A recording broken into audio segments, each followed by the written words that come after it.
Morning students, coordinate geometry continue करें। कुछ अपन questions कर रहे थे उसके ऊपर। इस चैप्टर में कोई ज्यादा क्वेश्चंस नहीं है, 1 मार्क के लायक थ्योरेटिकल क्वेश्चंस ज्यादा हैं। तो आपने कल जो क्वेश्चन देखे थे उनको आगे कंटिन्यू करते हैं। नाउ पहले कल वाला पार्ट या अब तक किसी को भी इस चैप्टर में कोई भी पॉइंट पूछना है, कोई भी डाउट, कोई भी पार्ट है, तो पहले आप वो क्लियर करो। किसी के माइंड में कोई डाउट है, कोई क्वेश्चन है, कुछ पूछना चाहते हो कोई? No sir. No sir. Okay, तो अपन आगे कंटिन्यू करें उन क्वेश्चंस को, क्योंकि इसमें कुछ ज्यादा कोई थ्योरेटिक वो नहीं है, डिटेल्ड क्वेश्चन, बस जस्ट थ्योरी बेस्ड क्वेश्चंस हैं, प्लॉटिंग है और कोऑर्डिनेट्स वगैरह बता लेंगे क्वेश्चंस, है ना। तो अपन आगे कंटिन्यू करते हैं। मैंने जहां तक कल आपको कराया था, क्वेश्चन नंबर 11 लिखो आप। The perpendicular distance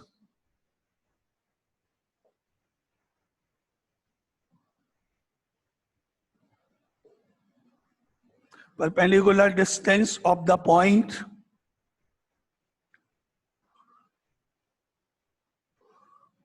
P4, 3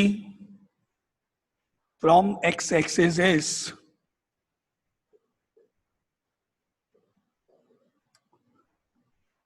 option है आपके पास A 4, B 3, C 5, D none of these। पहले आप में से किसी को अगर आता है इस क्वेश्चन का मीनिंग या आंसर तो आप बता सकते हो, फिर नहीं तो अपन यहाँ सॉल्व करके देखते हैं।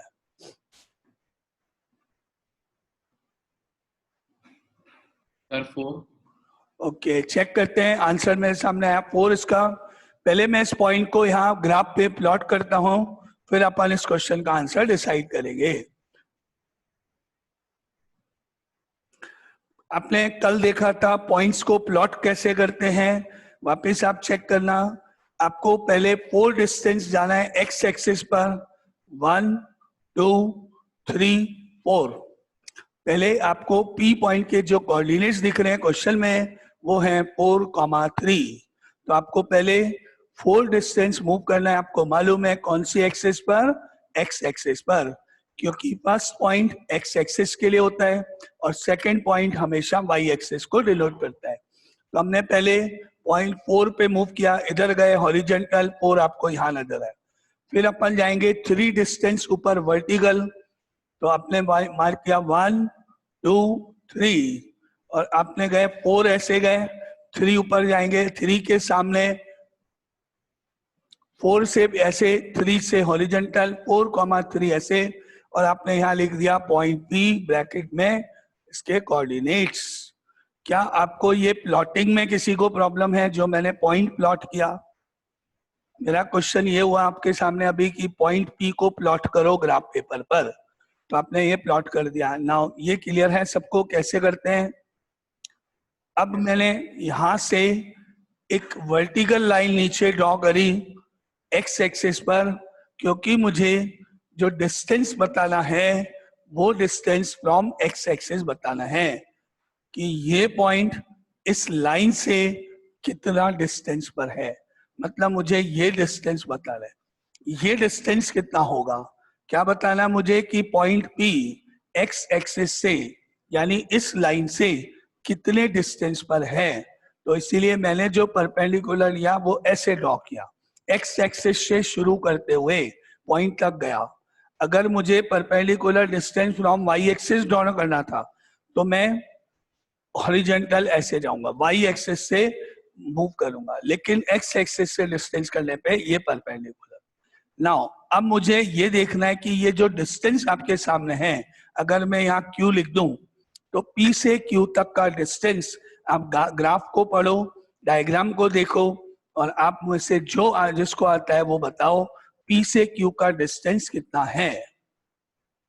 सर 3। ओके, 3। Yes correct. ये डिस्टेंस आपका, आप इधर देख सकते हो, यहाँ से यहाँ तक 1 2 3 यहाँ तक, ये डिस्टेंस और ये डिस्टेंस दोनों इक्वल होंगे। जितना डिस्टेंस यहाँ है उतना ही डिस्टेंस ये होगा। तो आपको मालूम है कि ये डिस्टेंस आपके सामने ग्राफ पेपर पे नजर आ रहा है, यहाँ से यहाँ तक 3 है, तो नेचुरली ये डिस्टेंस यानी पी क्यू डिस्टेंस भी 3 होगा। तो इस क्वेश्चन का आंसर क्या हुआ? 3। आंसर इज 3 कि ये पॉइंट पी, इनमें से b option correct, x axis से 3 डिस्टेंस पर है। वाई एक्सिस का अगर डिस्टेंस होता तो आप ये डिस्टेंस लेते, ये वाला पूछा जाता, उस केस में आपका आंसर 4 हो जाता। तो इसी क्वेश्चन में आप 2 क्वेश्चन कवर, मान लो 2 क्वेश्चन कवर हो रहे, यही क्वेश्चन 2 तरह से पूछ सकता हूं मैं। एक्स एक्सिस से पूछूंगा तो वर्टिकल बताओगे, और अगर मैं वाई एक्सिस से पूछूंगा तो हॉरिजॉन्टल डिस्टेंस बताओ। और इन अदर वर्ड्स, अगर मैं एक्स एक्सिस से आपका डिस्टेंस पूछूंगा तो आपको ये फिगर यानी उल्टा, यानी वाई एक्सिस का यानी वाई वाला फिगर आपको आंसर के रूप में लिखना है। जरूरी नहीं है कि हर बार अपन ये डायग्राम बनाएं, क्योंकि पहली बार ये क्वेश्चन आया तो एक्सप्लेन करने के लिए मैंने आपको ये डायग्राम शो किया। तो करेक्ट आंसर आपको टिक करना है, वो है b. B option is correct. ये वाला सेकंड वाला एक्स पूछूंगा तो उल्टा वाई वाला पार्ट ही आपका स्टेप होगा, आंसर होगा। Now any doubt? No sir. सबको क्लियर? अब आप आगे इस तरह का कोई क्वेश्चन आएगा तो आप बिना ग्राफ पेपर पे उस पॉइंट को प्लॉट करके करे बिना क्या मुझे आंसर बता सकते हो? Yes sir. है ना, मैं आपसे एक पॉइंट दे दूंगा और ये पूछूंगा कि ये पॉइंट वाई एक्सिस से कितने डिस्टेंस पर है या एक्स एक्सिस से कितने डिस्टेंस पर है, तो बिना प्लॉट किए आप उसका आंसर बता सकते हो। आपको ये माइंड में ध्यान रखना है, अगर मैं एक्स एक्सिस का डिस्टेंस पूछूं तो आप वाई वाला पार्ट आंसर में बताओगे, और अगर मैं वाई एक्सिस से आपका डिस्टेंस पूछूं तो आप मुझे एक्स का पॉइंट बताना। उल्टा जाना है ना डायग्राम। कारण क्या है, क्यों, वो आपके डायग्राम का रूल है। तो हम बिना डायग्राम बनाए इसका आंसर लिख सकते हैं आप। तो आगे चलते हैं। ये क्वेश्चन अब आपको सबको समझ में आया कि इसका आंसर बी क्यों है। Now any doubt? Okay,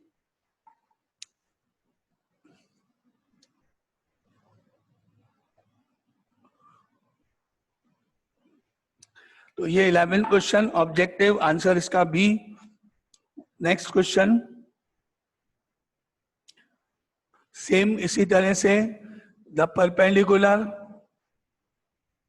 perpendicular distance of the point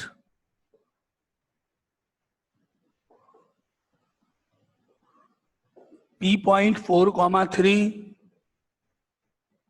from y-axis is options A 4, B 3, C 5, D none of these। तो इसका आंसर बिना प्लॉट किए अब आप बता सकते हो कोई? 4 A4 yes correct. Y axis से मैंने पूछा तो आपका आंसर एक्स वाला पार्ट यानी 4। वाई एक्सिस से पूछूंगा तो एक्स वाला आप आंसर बोलोगे बिना प्लॉट किए, तो option A is correct. Now again मेरा question, any doubt? No sir. तो ये आपको क्लियर हो गया है ना। अब आगे चलते हैं अपन, 12th क्वेश्चन आपके सामने।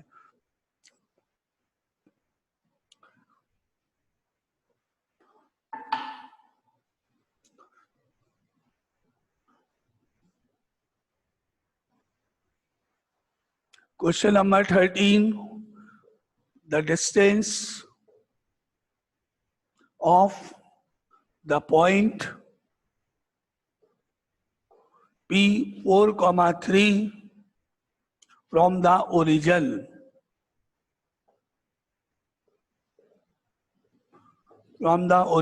is A option 4, B option 3, C option 5 and D option 7। आप में से किसी को इसका आंसर मालूम है? सर 7। नहीं सर 4 नहीं। अब बचे 2 ऑप्शन, 2 जने वो भी बोलो, एक तो सही हो गए है ना।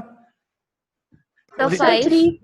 5 3। अब देखो मैं एक को तो सही बोलना ही पड़ेगा, आपने चारों ऑप्शन बोल दिए। तो देखें करेक्ट मेथड क्या है। ये ओरिजिन, ये x, ये y, ये x डैश, ये y डैश। पहले आपने देखा पॉइंट P 1 2 3 4 इधर, 1 2 3 इधर, 4,3 आपको मालूम है यहाँ, पहले 4 फिर ऊपर 3, P 4,3 ये रहा। अब मैंने आपसे डिस्टेंस पूछे 3, पहला इस पॉइंट का x एक्सिस से डिस्टेंस बताओ, तो x एक्सिस से आपने डिस्टेंस बोला 3, y वाला पार्ट। मैंने पूछा इसी पॉइंट का y एक्सिस से डिस्टेंस बताओ, y एक्सिस से, तो आपने आंसर बोला 4, x वाला पार्ट। अब मैंने पूछा इस पॉइंट का ओरिजिन, मतलब ये पॉइंट 0,0 से डिस्टेंस बताओ, मतलब ये O पॉइंट है, ये P पॉइंट है, मैं आपसे O से लेके P तक का डिस्टेंस पूछ रहा हूं, O से P का डिस्टेंस क्या होगा। तो इसके लिए आपने क्या किया, P से एक परपेंडिकुलर ऐसे ड्रॉ करा और आपने इसको Q नाम दे दिया। तो अब आपको मालूम है कि ये OQP 90 डिग्री का ये एंगल होगा और ये ट्राइंगल बन गया एक राइट एंगल ट्राइंगल। क्या करा आपने, ओरिजिन से P पॉइंट को ज्वाइन किया, क्योंकि मैंने आपसे डिस्टेंस पूछा था, और एक P से आपने परपेंडिकुलर x एक्सिस पे ड्रॉ कर दिया। इससे क्या होगा, एक ट्राइंगल फॉर्म हो गया आपके सामने, और वो ट्राइंगल कैसा है, एक राइट एंगल ट्राइंगल है। तो राइट एंगल ट्राइंगल में 3 जो साइड्स होती हैं, उन तीनों साइड्स में कोई ना कोई रिलेशन होता है। आप में से कोई बता सकता है, किसी को आता है कि वो रिलेशन क्या होता है? Hypotenuse square is equals to base square plus perpendicular square. Yes, correct, बिल्कुल सही। We know that in a right angle triangle, hypotenuse square is always equal to base square plus perpendicular square, and the side opposite to the 90 degree, opposite to the angle of 90 degree is called hypotenuse. Hypotenuse किसको बोलते हैं, वो line जो 90 degree के opposite होती है। बाकी 2 lines में से एक लाइन कोई भी आप बेस मान सकते हो और एक लाइन कोई भी आप परपेंडिकुलर मान सकते। इन जनरल हॉरिजॉन्टल जो लाइन होती है वो बेस कहलाती है, और जो वर्टिकल लाइन होती है 90 बनाती है वो आपकी परपेंडिकुलर होती है। तो मैंने यहाँ पर इस ट्राइंगल में ये फॉर्मूला अप्लाई किया, hypotenuse square is equal to base square plus perpendicular square. आप में से कौन बताएगा कि हाइपोटेन्यूज स्क्वायर का मतलब कौन सी लाइन की बात हो रही है, कौन सी लाइन हाइपोटेन्यूज है इसमें से? Sir, OP. OP line, correct. OP. Yes, 90 के अपोजिट लाइन ओपी है, तो हाइपोटेन्यूज का मतलब हो गया ओपी का स्क्वायर। अब आप में से कौन बताएगा कि बेस कौन सी लाइन है और उसकी वैल्यू कितनी है? OQ. ओके, कितनी है वो, डिस्टेंस कितना है? 4. 4, करेक्ट। डायग्राम में आपको नजर आ रहा होगा कि आपका जो हाइपोटेन्यूज हो गई वो तो ओपी हो गई, जो अपने को फाइंड करना है, और जो बेस है आपके पास वो ये लाइन है। डायग्राम में आपको मालूम है कि ये लाइन 4 डिस्टेंस पर है, तो यहाँ मैंने ब्रैकेट में 4 लिखा और स्क्वायर लिखा प्लस। अब आप में से कौन बताएगा परपेंडिकुलर कौन सी लाइन है और उसकी वैल्यू कितनी है? 3 square and 3. 3 square, correct. ये लाइन, ये डिस्टेंस या ये डिस्टेंस आपको मालूम है इक्वल है, और ये डिस्टेंस आपको मालूम है 3 के इक्वल है, तो मैंने P की जगह 3 लिखा और स्क्वायर। अब आगे कैलकुलेशन करी, सॉल्व किया, 4 को स्क्वायर करने पर 16, 3 को स्क्वायर करने पर 9 और दोनों को प्लस करने पर 25। और अब आप इसका क्या लोगे, स्क्वायर रूट, क्योंकि आपके पास यहाँ स्क्वायर है और आपको मालूम है स्क्वायर हटाने का मतलब इसका स्क्वायर रूट लोगे, तो OP इज इक्वल टू आपके सामने आया रूट ऑफ 25। अब आप बताओ 25 का रूट क्या होता है? 5। ओके, तो इसलिए अब आपका फाइनली OP डिस्टेंस का आंसर आ गया। कहां पर है वो? C ऑप्शन में है, तो correct option C is the correct answer. ये आपका मेथड स्टेप्स। अब आपको कोई डाउट है इस स्टेप में, मेथड में, तो आप बोलो। ओके, तो मतलब आपको ये समझ में आया ओरिजिन से डिस्टेंस हम कैसे निकालेंगे। पाइथागोरस थ्योरम यूज करते हुए, फॉर्मूला लगाते हुए, कैलकुलेशन करते हुए अपने डिस्टेंस कैलकुलेट कर दिया। नाउ क्लियर है ना?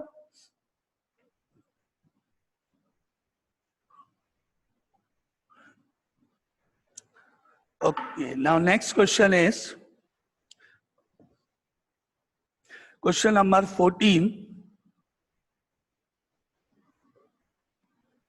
The area of the triangle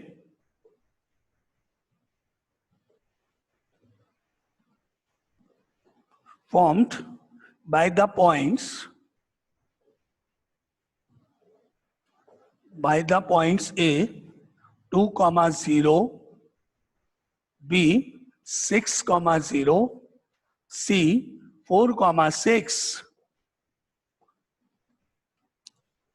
A option है 24 स्क्वायर यूनिट्स, बी ऑप्शन है 12 स्क्वायर यूनिट्स, सी ऑप्शन है 10 स्क्वायर यूनिट्स, डी ऑप्शन है नन ऑफ दीज। आप में से जिसको आता है वो बताओ। Sir, A 24 square units. Okay, correct लिखते हैं। अब पहले ये ए पॉइंट, ये बी पॉइंट, ये सी पॉइंट यहां मार्क करे, पहले प्लॉट करे। ये एक्सेस मेरे को 2 यूनिट जाना है इधर एक्स एक्सिस पर 1 और 1 2, और 2 के आगे 0 लिखा हुआ है, तो आपको मालूम है 0 का मतलब अब आप वर्टिकली आगे मूव नहीं करोगे। यहां से यहां 2 गए और यही पॉइंट आपका ए हो गया 2, 0। यहां तक कोई डाउट? ए पॉइंट मार्क करने में, प्लॉटिंग में किसी को दिक्कत कोई? अब अपन चल रहे बी पॉइंट मार्क करने, 6 डिस्टेंस जाना है। वो मुझे 6 डिस्टेंस इधर मूव करना है इसी लाइन के ऊपर। तो मुझे कहां जाना है? बी पॉइंट मार्क करना है 6, 0 पर। 6 मुझे इधर जाना है 6, 0 पर। 2 ये हो गया, 3, 4, 5, 6 गए पहले अपन इधर, फिर गए 0, मतलब यहीं पर आगे कहीं मूव नहीं करना है। ये b point 6 and 0, x axis के अलोंग 6, वाई एक्सिस तो 0 है, आगे मूव नहीं करना है। ये आपका point b mark. Any doubt यहां तक? ओके, अब मैंने तीसरा पॉइंट लिया सी, 4, 6। पहले हॉरिजेंटल 4 गए, यहां से 4 आ गए और ऊपर मुझे 6 जाना है। मान लो सपोज यहां 6 है, तो यहां से मैं 4 गया, ऊपर 6 देखा मैंने, यहां आ गया। ये मेरा थर्ड पॉइंट सी हो गया, 4, 6। अगेन एनी डाउट तीनों पॉइंट प्लॉट करने तक? अब मैं इन तीनों को आपस में ज्वाइन कर दूं, ए को बी से, बी को सी से, सी को ए से, तो ट्रायंगल फॉर्म हो जाएगा। तो मैंने ए और बी ज्वाइन किया लाइन को, फिर बी और सी ज्वाइन करी, फिर सी और ए ज्वाइन किया, ट्रायंगल फॉर्म हो गया। अब मुझे इस ट्रायंगल का एरिया फाइंड करना है। तो आप में से कौन बताएगा एरिया ऑफ ट्रायंगल निकालने का फॉर्मूला क्या होता है? Right square. 1/2 into breadth, 1/2 into base into height. Correct answer 1/2 multiply by base multiply by height या perpendicular. 1/2 into base into height, ये आपका इस ट्राइंगल का एरिया निकालने का फॉर्मूला होता है। तो आपने फॉर्मूला अप्लाई करा पहले, 1/2 into base into height.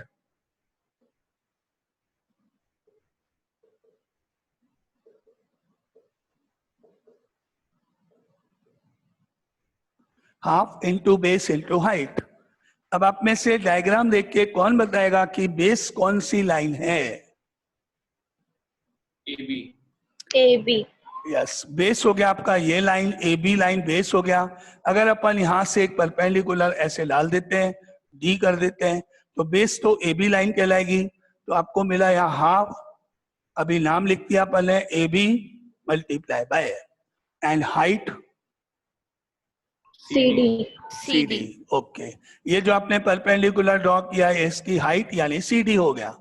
Now अब आगे अपन वैल्यूज देखते हैं। आप में से कौन बता रहा है A to B का डिस्टेंस? Sir, 4. 4। काउंट कर लो या माइनस कर लो, 6 में से माइनस कर दो या यहां से काउंट करना शुरू करो। यहां से चले 1, ये 2, ये 3, ये 4 डिस्टेंस हो गया। या आप 6 में से 2 माइनस कर दो रफ में, तो जो आएगा वो आपका ए बी 4 हो गया, मल्टीप्लाई बाय अब हमारा है सी डी। ये डिस्टेंस आप में से कौन बताएगा ये डिस्टेंस कितना है? Sir, 6 6. 2 6। ये डिस्टेंस 6 आपने पढ़ा ना, एक्स एक्सिस के ऊपर जो डिस्टेंस होगा एक्स एक्सिस से वो इसके इक्वल होगा। यहाँ पे भी देख सकते हो उसके सामने 6, ये डिस्टेंस 6 तो ये डिस्टेंस भी 6, इसलिए यहाँ पर सी डी के सामने 6 आया। एनी डाउट यहाँ तक? एरिया निकालने जा रहे हैं, क्वेश्चन में पूछा था, स्टेप सामने, डायग्राम सामने आपके। अब आप इसको 2 को 4 से कैंसिल कर सकते हो, या आपने कैंसिल कर दिया, 2 से 4 कट गया, 2 बच गया, और बाकी लास्ट स्टेप ये 2 और 6 अगर मल्टीप्लाई हो जाएगा तो आपका आंसर हो गया 12 स्क्वायर यूनिट्स। ये इस क्वेश्चन का आंसर।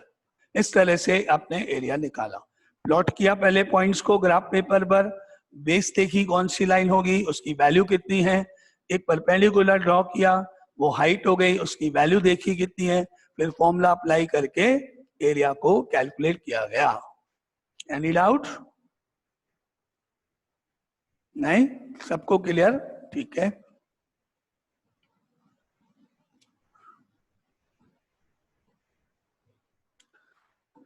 चलो, तो ये आपका क्वेश्चन कंप्लीट। क्वेश्चन नंबर 14 था, एरिया फाइंड करना था। नाउ क्वेश्चन नंबर 15 सेम इसी तरह से आप करके बताओ, देखते हैं। The area of the triangle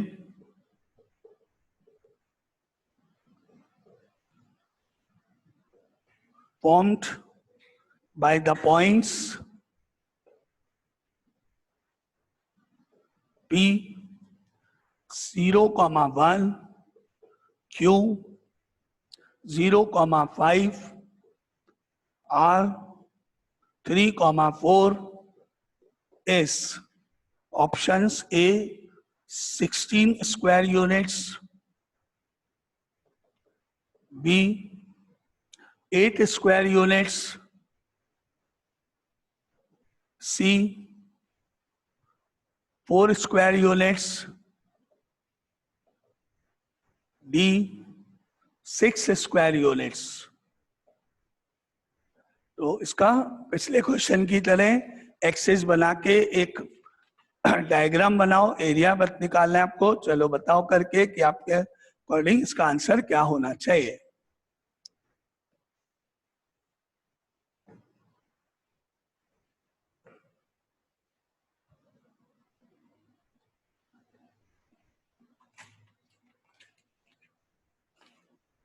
So 8 square units. Sir, 8 square unit. Okay, sir b ठीक 8 है, स्क्वायर। ठीक है। अब अपन अभी चेक कर लेते हैं आपने सही किया कि नहीं मेथड, और कोई बाकी जिसको ट्राई करना है वो करो जब तक।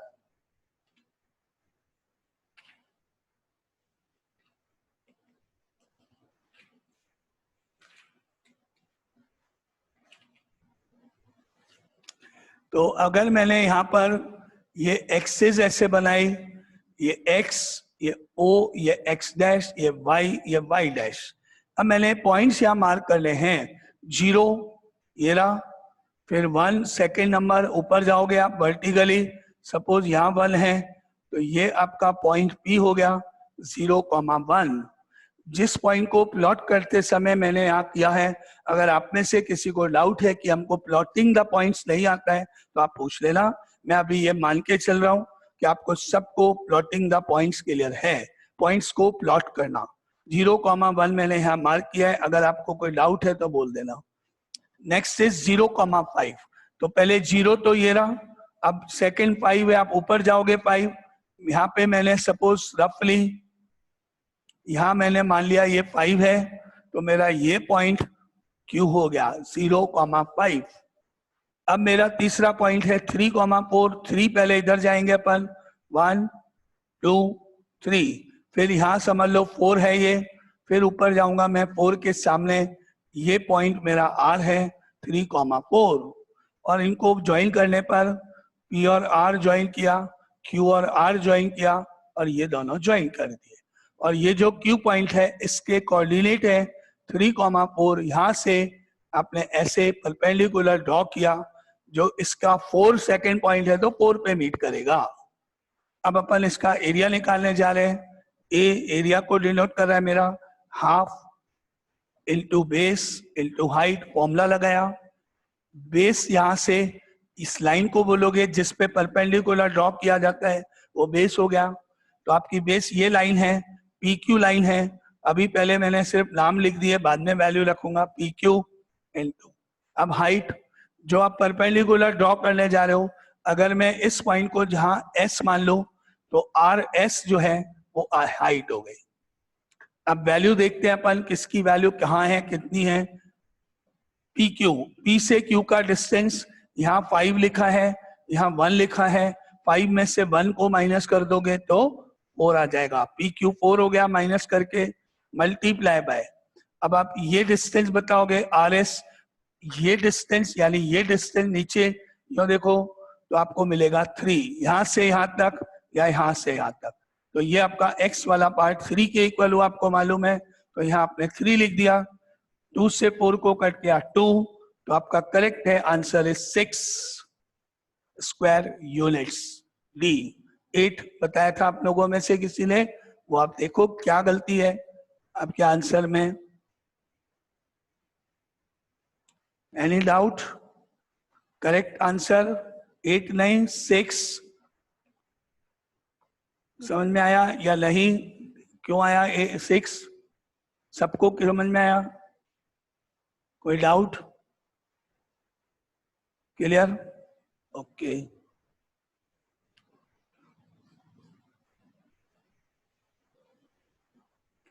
तो ये एरिया का क्वेश्चन, अगेन एरिया डायग्राम बना के बेस और हाइट को यूज करते हुए, फॉर्मूला लगाते हुए अपना आंसर हुआ। तो ये अपना क्वेश्चन कंप्लीट हुआ ये।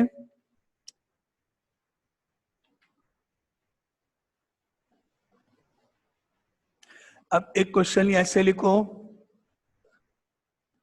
पॉइंट्स ए पॉइंट 5,3 है, सेकंड बी पॉइंट -2,3 है, third c point sorry d point 5 and -4 है। ये 3 पॉइंट्स आपके सामने हैं। R3 vertices, 3 vertices of a square ABCD। ये 3 पॉइंट्स दे रखे हैं, C मिसिंग है इसमें, स्क्वायर ABCD के। अब आपका question, plot these points on a graph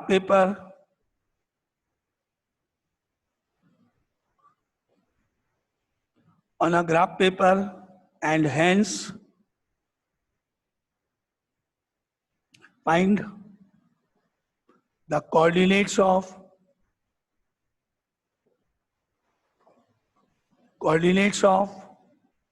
the vertex C। ये आपका क्वेश्चन, जिसको आता है करके बताओ। एक पेपर पे, ग्राफ पेपर पे, अपनी कॉपी के पेपर पे लाइन बनाओ, दोनों एक्सिस बनाओ, मार्किंग करो, ये तीनों पॉइंट्स स्क्वायर पूरा करो, और फिर आप चेक करो कि सी पॉइंट हम ग्राफ पेपर की हेल्प से फाइंड कर सकते हैं कि नहीं, अगर हाँ तो क्या होगा।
Sir, -2, -4.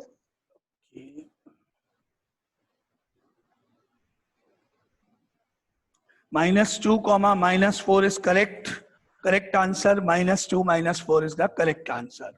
देखो अपन यहाँ पे ग्राफ पेपर पे ये एक्सिस बना रहे हैं, ये x, ये o, ये x डैश, ये y और नीचे यहाँ y डैश. अब मैंने पहले गया ए पॉइंट मार्क करना है मुझे, 5 मार्क करना है. 1 2 3 4 5. 5 यहाँ, 3 दिख रहा है ऊपर. 1 2 3. तो मुझे मिला 5 तो इधर, 3 ऊपर. यहां से 5,3 के सामने ये पॉइंट ए हो गया. 5,3. अब मैंने गए, अब बी पॉइंट मार्क करा, -2 एंड 3. -2 इधर जाएंगे एक्स एक्सिस की नेगेटिव में, ये -1, ये -2. उसके बाद 3 ऊपर जाओगे पॉजिटिव में, यहाँ 3 के सामने -2, 3 यहाँ पर. ये बी पॉइंट -2, 3 मार्क किया. अब मैं गया सी पॉइंट, सी तो है ही नहीं, डी मार्क करा मैंने, 5 एंड -4. 5 इधर जाओगे, -4 नीचे जाओगे y एक्सिस पर नीचे, -1, -2, -3, -4. यहाँ से यहाँ 5 और नीचे -4 के सामने ये आपने पॉइंट डी मार्क किया, 5 एंड -4. अब इनको आपस में ज्वाइन करके स्क्वायर कंप्लीट किया. आपने ए और बी ज्वाइन करा, ये और ये ज्वाइन किया. अब प्रॉब्लम सी तो है ही नहीं, लेकिन आपको मालूम है कि स्क्वायर होना चाहिए. तो आपको मालूम है कि यहाँ से ऐसे वर्टिकल लाइन जाएगी, इसके पैरेलल स्क्वायर होता है तो, और यहाँ से ऐसे हॉरिजॉन्टल लाइन जाएगी, इसके पैरेलल ऊपर वाली लाइन के. दोनों लाइंस जो आप बनाओगे वर्टिकल और हॉरिजॉन्टल, वो जहाँ ज्वाइन कर जाएंगी वही आपका सी होगा. तो मैंने क्या करा, यहाँ से एक वर्टिकल लाइन ऐसे ड्रॉ करी, डी पॉइंट से एक हॉरिजॉन्टल लाइन ऐसे ड्रॉ करी. दोनों लाइंस जहाँ पे मीट करती हैं वो मैंने सी पॉइंट मार्क कर दिया. तो ये पोजीशन तो ये हो गए, ऐसे मार्क हुआ. नाउ एनी डाउट यहाँ तक? अब मैं ग्राफ पेपर से चेक करने जा रहा हूं, तो मुझे मिलेगा कि ये सी पॉइंट कहाँ होगा, ये वाला पॉइंट कहाँ होगा, जितना डी का वाई वाला पार्ट है. क्योंकि डी पॉइंट का वाई वाला पार्ट -4 है, तो सी वाले का भी -4 होगा, क्योंकि दोनों एक ही लाइन के अंदर हैं. तो जितना डिस्टेंस यहाँ नीचे जाएगा उतना ये होना चाहिए. स्क्वायर में तो सारे डिस्टेंसेस, सारी साइड्स इक्वल होती है. तो अभी मेरा यहाँ ग्राफ से थोड़ा बीच में दिख रहा है आपको, क्योंकि मेरे मेजरमेंट से मैंने नहीं किया है, लेकिन आप ग्राफ पे जाओगे तो बिल्कुल सही होगा. और वैसे भी आपको करना कुछ नहीं है, इसका -4 ही इसका -4 होगा, मतलब उसका y इसका y सेम होगा. और इसी तरह इसका x वाला पार्ट ये रहा, यहाँ पर ये -2 से पास हो रहा है, वो इसके इक्वल. इसका x कोऑर्डिनेट -2 है, वो यहाँ. इसका y कोऑर्डिनेट -4, वो यहाँ. तो मुझे C पॉइंट के कोऑर्डिनेट यहाँ से मिले -2 और यहाँ से मिला -4. Answer is -2, -4.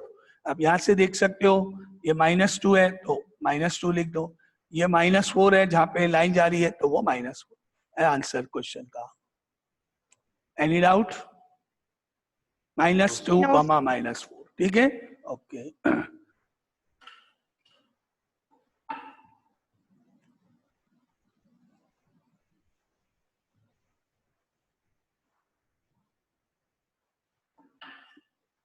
Now next question is,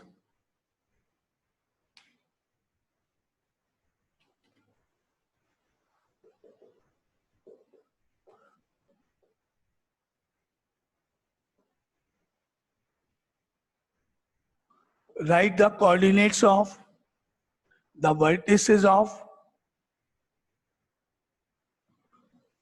a rectangle whose length and breadth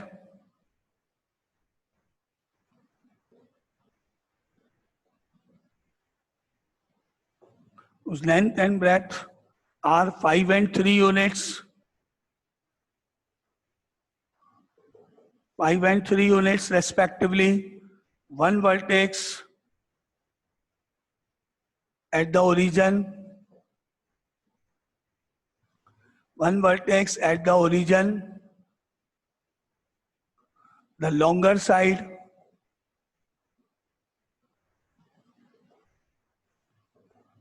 lies on the x-axis, and one of the vertices lies in the third quadrant.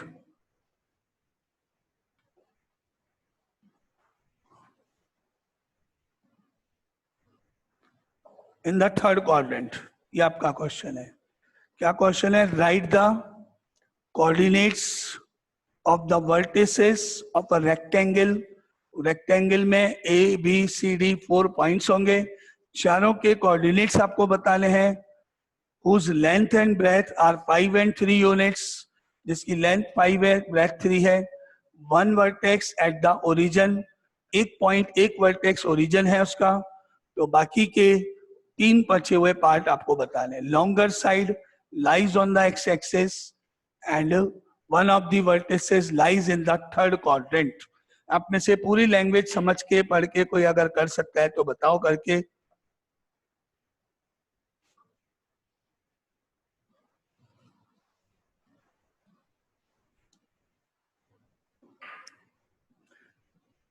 ये अपनी एक्सिस ड्रॉ हुई.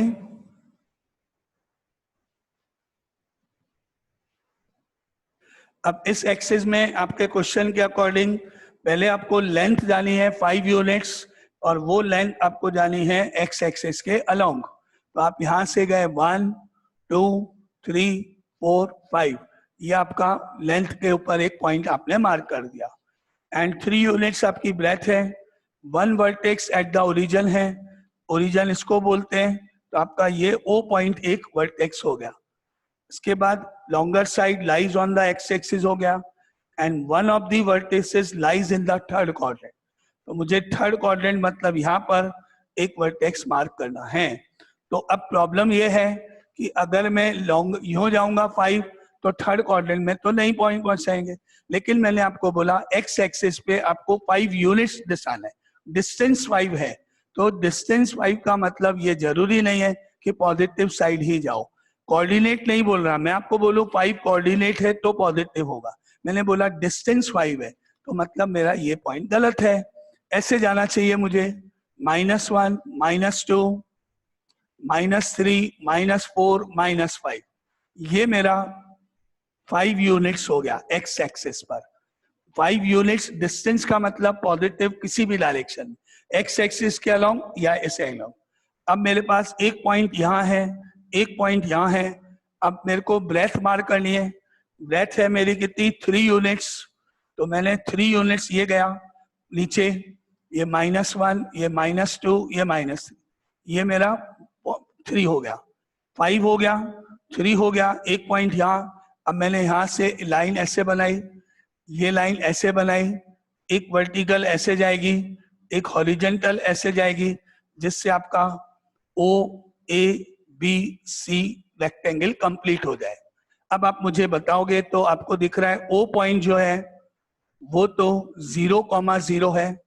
A पॉइंट देखोगे यहां से यहां तक -5 है और x एक्सिस पर है, y नहीं है इसका. तो आप मुझे A का आंसर बोलोगे -5,